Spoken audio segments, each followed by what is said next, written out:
Dalam pelaksanaan tes kompetensi akademik, para siswa diberikan kesempatan untuk memilih mata pelajaran sesuai minat dan bakat mereka. Dalam rangka memastikan keamanan listrik saat berlangsungnya tes kompetensi akademik di SMK Negeri 5 Tidore Kepulauan, pihak sekolah menjalin kerjasama dengan PLN.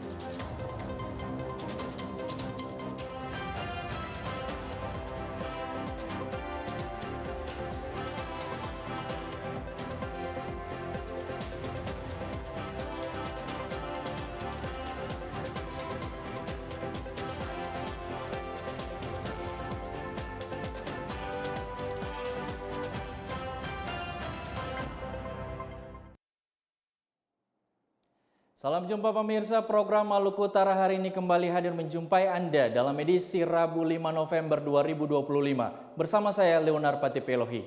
Dan selama 30 menit ke depan kami akan menemani Anda memberikan informasi teraktual dan terkini. Pemirsa, kita ikuti berita selengkapnya.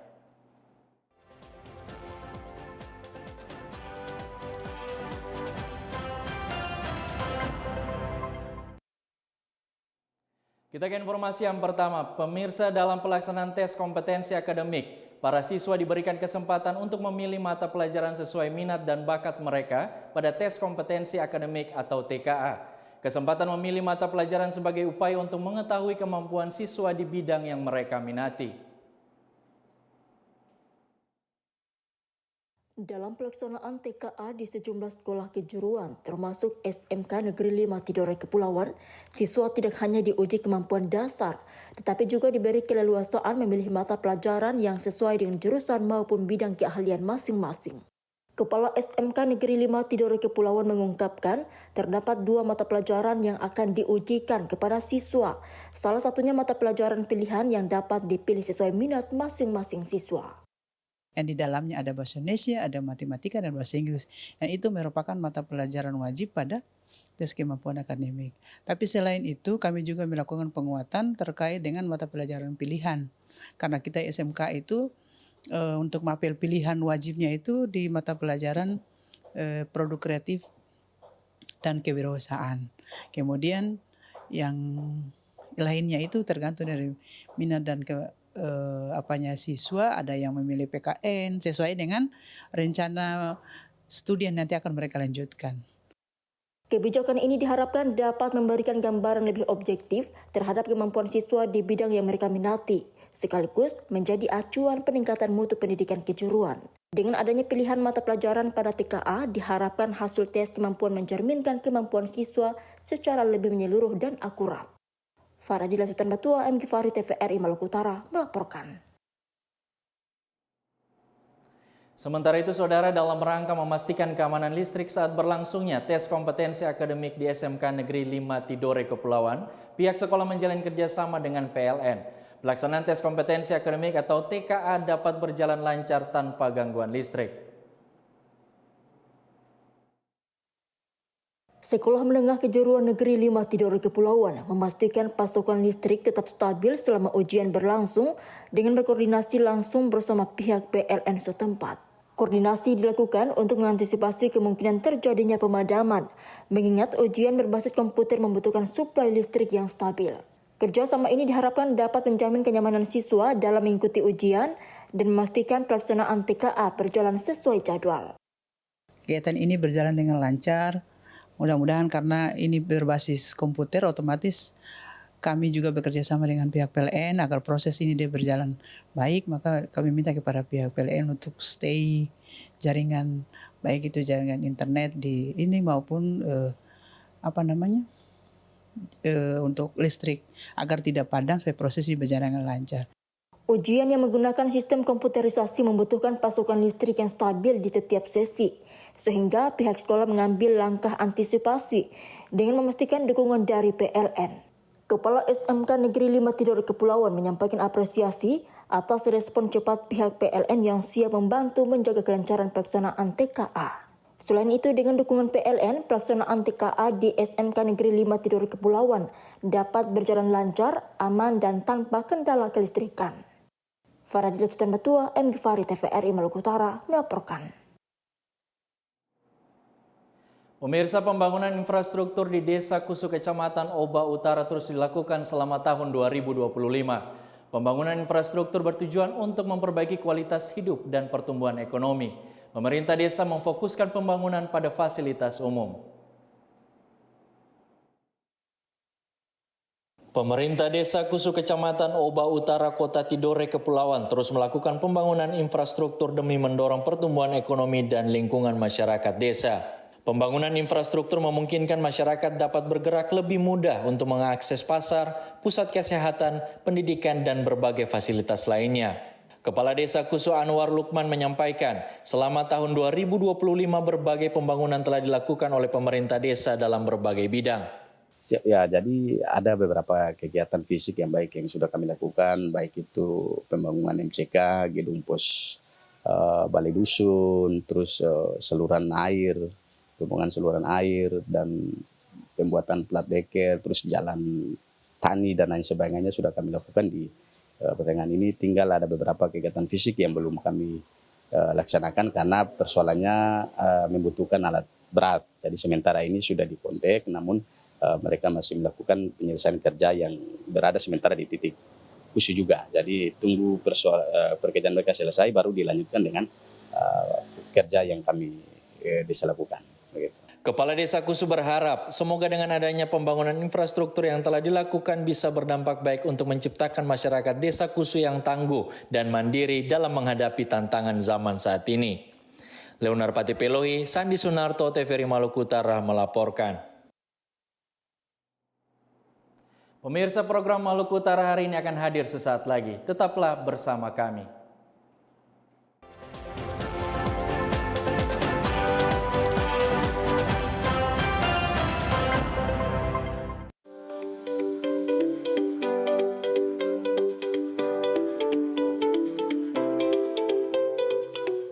Motivasi kami mengembangkan perikanan menggunakan kolam bundar adalah untuk penghematan air. Kita ketahui bahwasanya Gunung Kidul ini adalah terbatas dalam hal air. Yang kedua, biaya akan lebih murah dan tahan lama. Dengan biaya 1 juta lebih dengan perawatan yang maksimal, ini bisa bertahan sampai 5 tahun. Alhamdulillah, ya, ini kita buktikan. Dengan adanya program ketahanan pangan, saya kira akan lebih menggiatkan para peternak ayam lele untuk selalu berinovatif, kemudian juga sekaligus untuk meningkatkan produktif daripada budidaya lele itu sendiri. Ikan lele itu bukan hanya dikonsumsi ikan segar, namun bisa diolah menjadi olahan-olahan yang lain. Nilai jualnya dibandingkan dengan nilai kita jual ikan segar, lele segar, ini ada kenaikan 50% minimal gitu. Sehingga bisa mengembangkan UMKM, memperdayakan masyarakat, ikut serta di dalam peningkatan ekonomi keluarga. Ayo, dukung ketahanan pangan. Petani cerdas, rakyat sejahtera.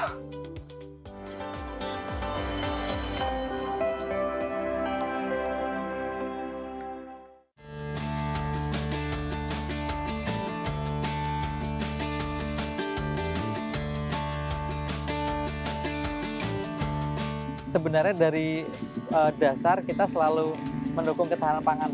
Jadi kebetulan memang di Jogja ini kita salah satu bidang usaha yang sering didatangi dinas karena kita dianggap mendukung ketahanan pangan.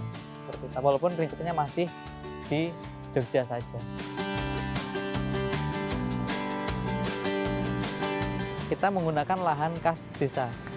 Nah, lahan kas desa ini di Jogja itu bisa diperuntukkan untuk program-program atau usaha-usaha yang mendukung ketahanan pangan.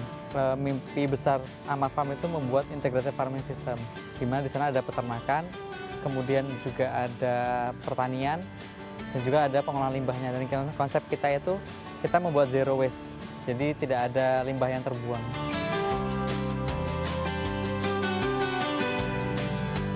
Indonesia memiliki banyak sekali potensi besar di dunia pertanian ya, karena secara daerah tempat kita termasuk tempat yang subur, banyak kawasan-kawasan hijau di mana kita tidak bergantung pada musim. Jadi di musim apapun selama sepanjang tahun kita bisa tanam. Ayo, dukung ketahanan pangan. Petani cerdas, rakyat sejahtera.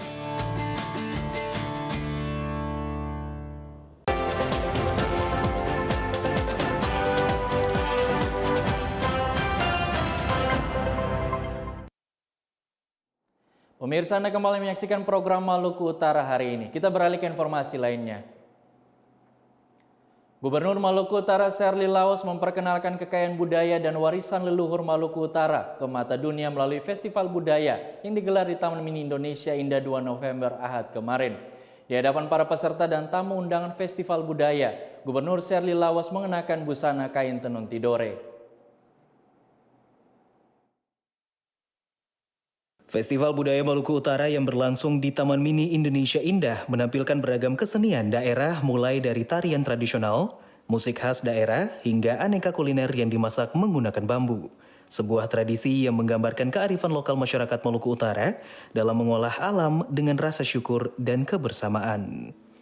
Gubernur Maluku Utara Sherly Laos mengatakan, melalui festival budaya, dunia semakin mengenal karakter masyarakat Maluku Utara yang menjunjung tinggi persaudaraan serta kebanggaan terhadap warisan leluhur.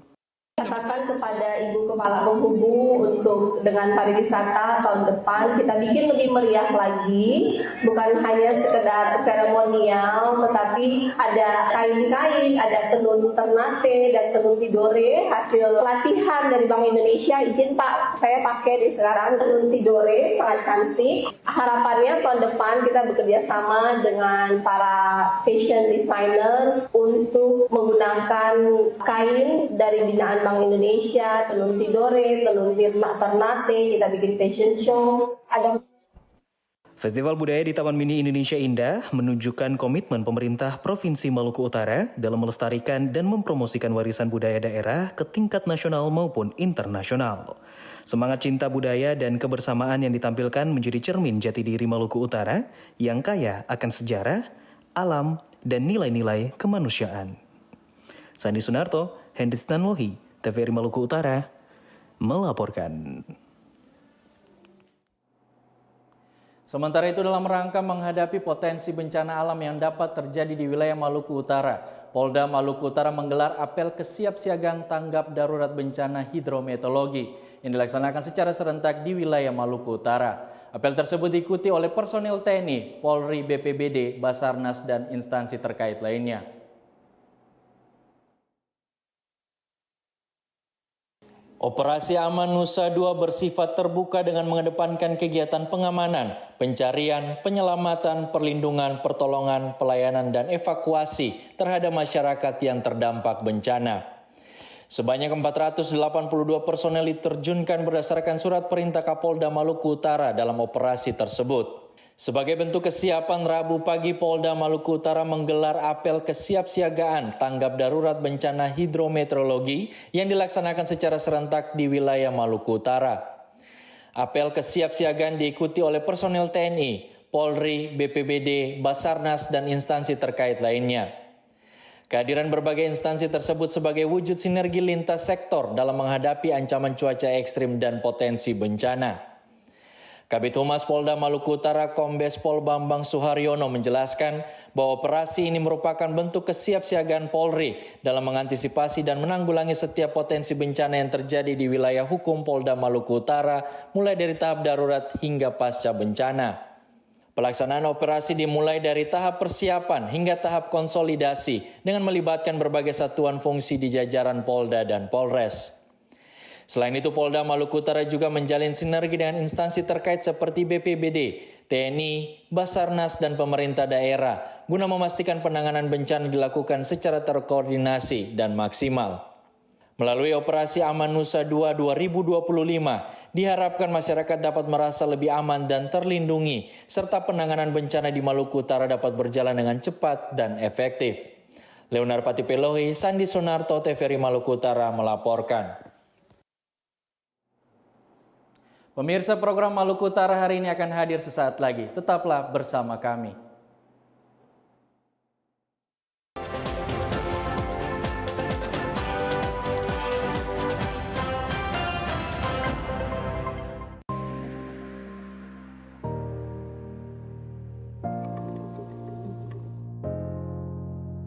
Laut, hamparan biru, rumah bagi jutaan kehidupan yang tak terlihat dari permukaan.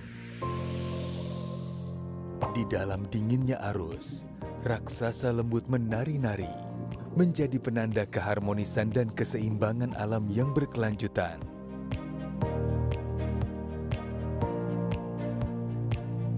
Setiap langkah kecil dan uluran tangan peduli adalah suara lantang untuk melindungi laut.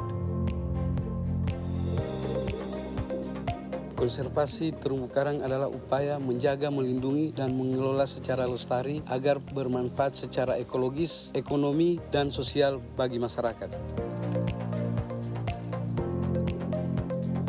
Pada saat musim timur kami para nelayan biasanya tidak melaut. Jadi dengan adanya wisata ini kita mendapatkan penghasilan tambahan.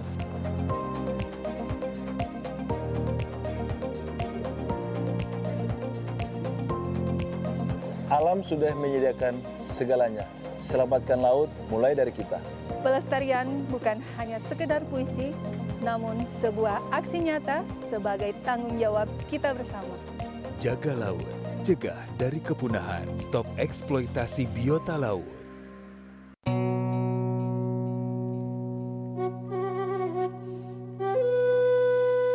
Nek, kapan kamu masuk sekolah lagi? Saya masih harus bantu Aki. Sabar ya, Rip. Ya, Ki. Awas, hati-hati licin. Ayo. Halo. Assalamualaikum. Waalaikumsalam. Pak Kades, ada sembako buat Aki sekeluarga. Silakan. Aki, ini kenapa? Sepertinya sedang tidak sehat. Saya sama suami atas minggu ini begini keadaannya. Atas berobat. Wacan, Bu Dokter. Sekarang tidak usah khawatir lagi soal biaya berobat. Semua sudah dijamin oleh pemerintah. Namanya Jamkesmas. Semua biaya gratis. Bukan hanya itu saja, Ki. Untuk kebutuhan sehari-hari, pemerintah punya program KKS atau Kartu Keluarga Sejahtera. Ibu bawakan seragam dan perlengkapan sekolah yang baru. Bantuan pendidikan dari pemerintah atau PIP. Alhamdulillah, kini Alif bisa sekolah lagi. Yeay! Sekarang giliran saya, Pak Kades. Saya dapat apa dong, Pak Kades? Dapat ini aja, Bang Aep. Iya. Ayo, dukung gerakan pengentasan kemiskinan. Tiap warga Indonesia berhak mendapatkan layanan kesehatan yang baik dan bermutu. Dengan pendidikan yang baik, mari ciptakan generasi Indonesia emas.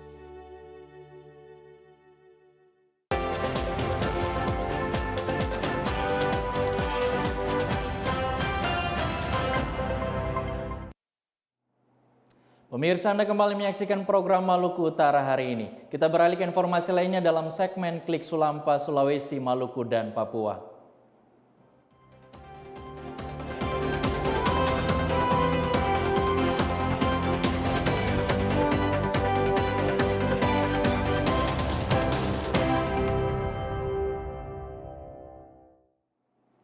Dari Papua Barat, saudara, kedatangan Wakil Presiden Republik Indonesia Gibran Rakabuming Raka di Bandara Rendani Manokwari pada Selasa 4 November 2025 mendapat pengawalan ketat dari aparat keamanan. Pengamanan dilakukan oleh pasukan pengamanan Presiden Paspampres yang bekerjasama dengan TNI dan Polri untuk memastikan seluruh rangkaian kegiatan berlangsung aman dan lancar. Wapres Gibran tiba di Manokwari menggunakan pesawat milik TNI Angkatan Udara. Sejak pagi, petugas keamanan telah bersiaga di daerah bandara serta di sejumlah ruas jalan yang akan dilalui rombongan Wakil Presiden. Terlihat personel gabungan TNI Polri yang berjaga di titik-titik strategis guna memastikan situasi tetap kondusif selama proses penyambutan berlangsung. Koordinasi antara aparat keamanan di lapangan berjalan tertib dan terencana sehingga proses kedatangan Wakil Presiden di Bandara Rendani Manokwari berlangsung lancar tanpa gangguan. Natalino Kerewai, TVRI Papua Barat melaporkan. Sementara itu dari Sulawesi Tengah, saudara, ratusan pelajar SMK di Palu menapaki pengalaman berbeda yang menantang mental dan fisik. Dalam perkemahan Sabtu sampai Minggu atau Persami KKRI yang dilaksanakan secara serentak oleh TNI Nasional, mereka ditempa kedisiplinan, kepemimpinan, dan jiwa nasionalisme untuk membentuk karakter tangguh calon pemimpin bangsa. 500 pelajar SMK ini merupakan mereka yang siap mengikuti latihan untuk menguji disiplin dan keberanian. Dipilih dari 12 sekolah menengah kejuruan yang ada di Palu tersebut, selama 3 hari berlangsung, para peserta dibekali materi yang menembus batas rutinitas sekolah. Mereka belajar kepemimpinan, strategi, wawasan kebangsaan, serta penggunaan media sosial secara bijak. Aktivitas ini dikemas menantang namun menyenangkan, belajar sambil bermain, mengasah kerjasama, dan menumbuhkan keberanian. Sebagian dari mereka ada yang tidur di tenda, sebagian lainnya tidur di barak yang menampung hingga 200 siswa. Khusus para siswi, mereka ditempatkan di barak yang terpisah. Sementara seluruh kegiatan mulai dari mandi, makan, hingga latihan dilakukan di lokasi perkemahan. Hidup sederhana di lapangan menjadi arena pembentukan mental dan kemandirian, menyiapkan mereka menghadapi tantangan dunia kerja. Kegiatan ini bisa meningkatkan jiwa disiplin pada para pelajar, yang dimana jiwa disiplin ini bisa dibawa ke dunia kerja. Dan untuk kegiatan kali ini, itu dia meningkatkan jiwa kepemimpinan bagi para pelajar, Kak. Nah, seperti itu untuk tanggapan saya. Dan untuk motivasi saya, ini bisa jadi bahan saya untuk masuk menuju ke sekolah jenjang selanjutnya. Seperti saya ingin masuk ke sekolah kedinasan, seperti IPDN, ataupun kedinasan-kedinasan lain seperti itu. Bagus ikut seperti ini karena bisa ketemu teman-teman dari sekolah lain, bisa juga dapat pengalaman baru yang belum pernah saya ikuti. Harapan saya, semoga saya juga bisa lolos jadi kakak seperti kakak-kakak di sini, jadi TNI Angkatan Darat suatu saat nanti. Kegiatan ini sejalan dengan program strategis pemerintah dalam pembentukan karakter generasi muda, serta kedepannya akan didorong lebih banyak pelajar mengikuti kegiatan serupa. Kodam 23 Palaka Wira juga telah menyiapkan sebanyak 500 sertifikat untuk siswa yang mengikuti pelatihan tersebut. Kita kasih, kita berikan kepada mereka nanti sebagai kebanggaan mereka. Ya.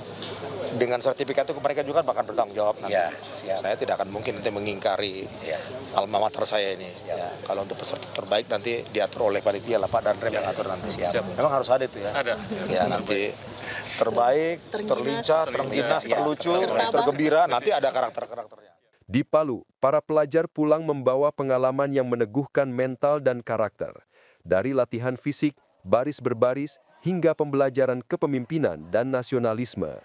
Mereka ditempa menjadi generasi yang tangguh, disiplin, dan berintegritas. Dari Palu, Fitra Farin, TVRI Sulteng, melaporkan.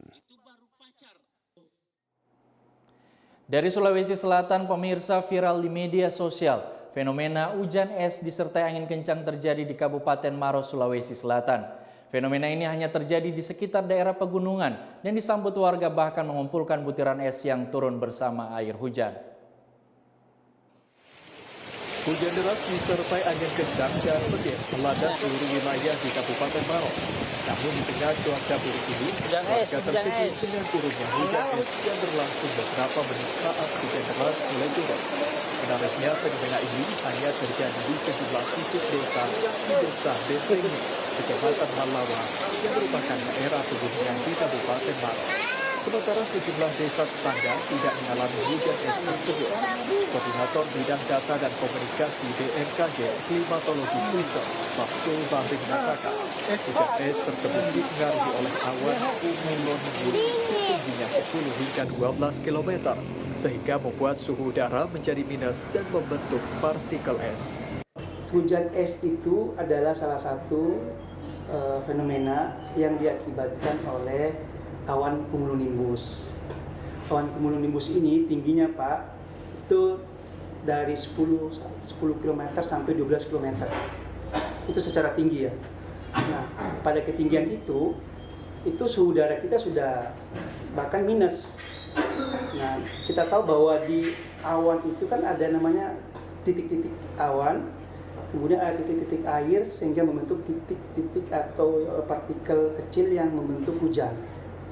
Nah, pada saat partikel-partikel tersebut sampai pada ketinggian 10 sampai 12 km itu dia mengalami namanya perubahan zat kan, dari uap menjadi padat gitu, dari gas menjadi padat. Karena terjadi perubahan suhu tadi.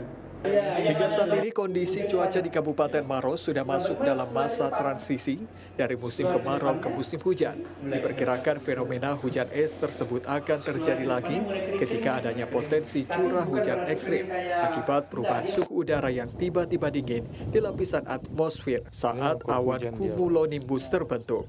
Aziza TVRI Sulsel melaporkan.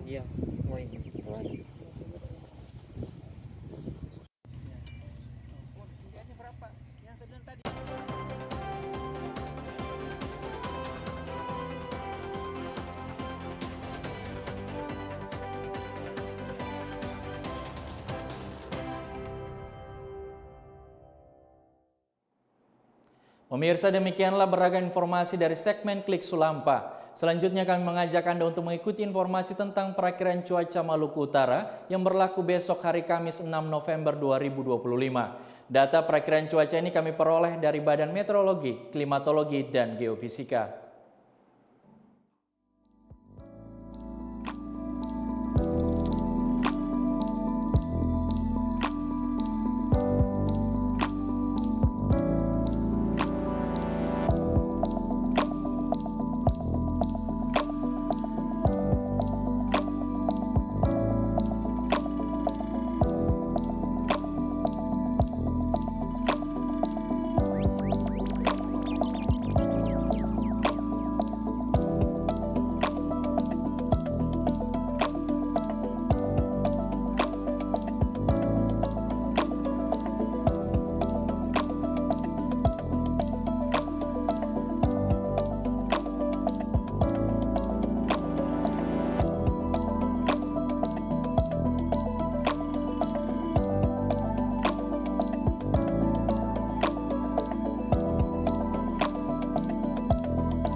Pemirsa, informasi tadi sekaligus menutup kebersamaan kami dengan Anda dalam program Maluku Utara hari ini.